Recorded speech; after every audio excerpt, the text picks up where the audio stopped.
I had another young man who was very upset because he thought that saying the Tehillim that Rabbi Nachman Breslev said, the Tikkun Klali, was simply going to fix everything. Meaning he's going to sin for 20, 30, 40, 50 years. And then he says a few Tehillim and gone. But then he heard me say that just doesn't exist. Why? Because the Tikkun Klali is there to wake your heart up to desire to do tshuva. To desire to do tshuva. That's what the point of Tikkun Klali is. It's not tshuva itself. If you were with a prostitute like the first guy wants to be, or you cheated on your wife with her best friend, or you committed some type of LGBTQ crime, or you did some other heinous crime that is mentioned in Parashat Kedoshim, then saying some Tehillim is just simply not going to cut it. It's just simply not enough. Just like if somebody said, listen, I'm going to murder, rape, steal, but then I'm going to say 10 Tehillim, and that's going to solve all my problems because somebody told me that, this is just going to get everything fixed. First of all, Rabbi Nachman Breslev never said it fixes everything. At the best case scenario, this is for someone that's already holy, already protects his brit, already protects herself.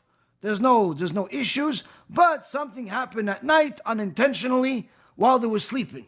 This is a tikkun for those sparks of kedusha that left to try to rectify them.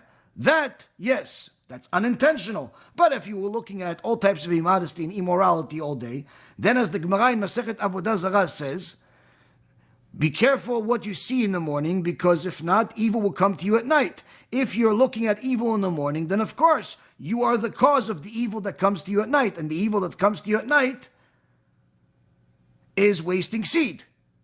So it is your fault. But if you protected your eyes all day, and all night, and all of last week, and all of last month, and all of last year, and you're doing it for a long time, and something ends up happening anyway, then the Tikkun Klali is relevant to you.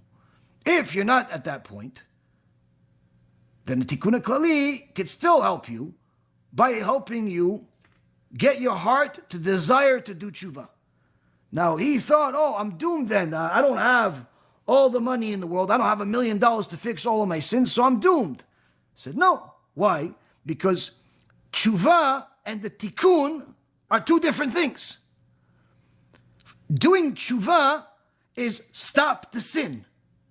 Don't repeat it. Make offense to make sure that you don't go to the places or hang out with the people or talk to the people or look at the things you did that caused you to sin. Say I'm sorry to HaKadosh Baruch Hu. Pray, tears, cry. Do all of those steps of tshuva. That's the tshuva part. Now, you want to do a tikkun to rectify what was already ruined before you did tshuva?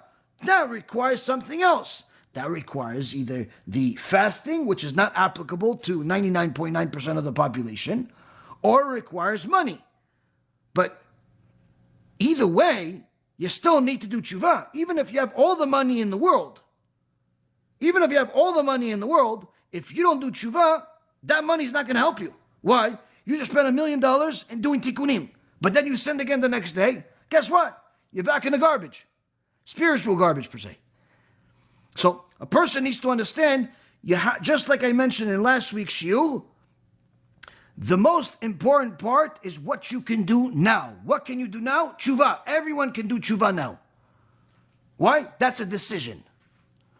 As far as tikkun, that depends on what you can handle, how much you can afford, what's your budget like, what's your spiritual pocket look like. Meaning, you may have a very big bank account, but your spiritual pocket is very small because you have a big yetzirah for money.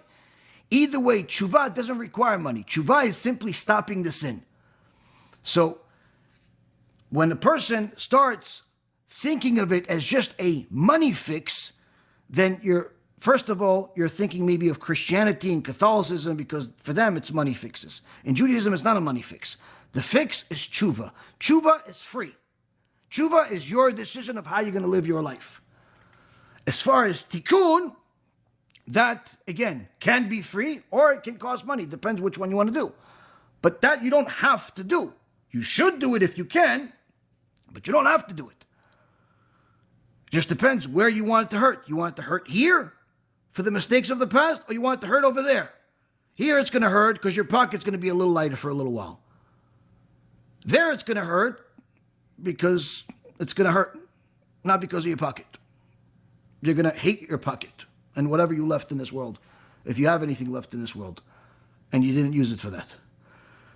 Now, the point is that when a person usually looks for a quick fix and they see the so-called bad news that there is no quick fix, then you find out that the real problem is. You know what the real problem is?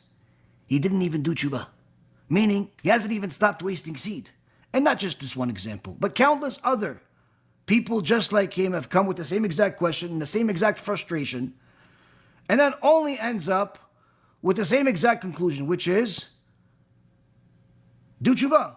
Yeah, but that's hard for me. Wait, so you're telling me, you're arguing with me for a half hour about how come the tikkun doesn't do this, but I thought, and I read, and I understood, and someone said, and listen, it just doesn't do it. There is no source in the world that will tell you that reading Tehillim is going to fix all of your sins. It just doesn't exist. I'm sorry. I know this topic. Maybe I don't know a lot in the world, but this I do. And it doesn't exist. There is no such thing as reading Tehillim and it fixes all of your sins, especially something like this. But either way, you can stop the sin. Yeah, but it's hard for me to stop. Wait, so you're telling me you're arguing with me for a half hour and you haven't even stopped sinning?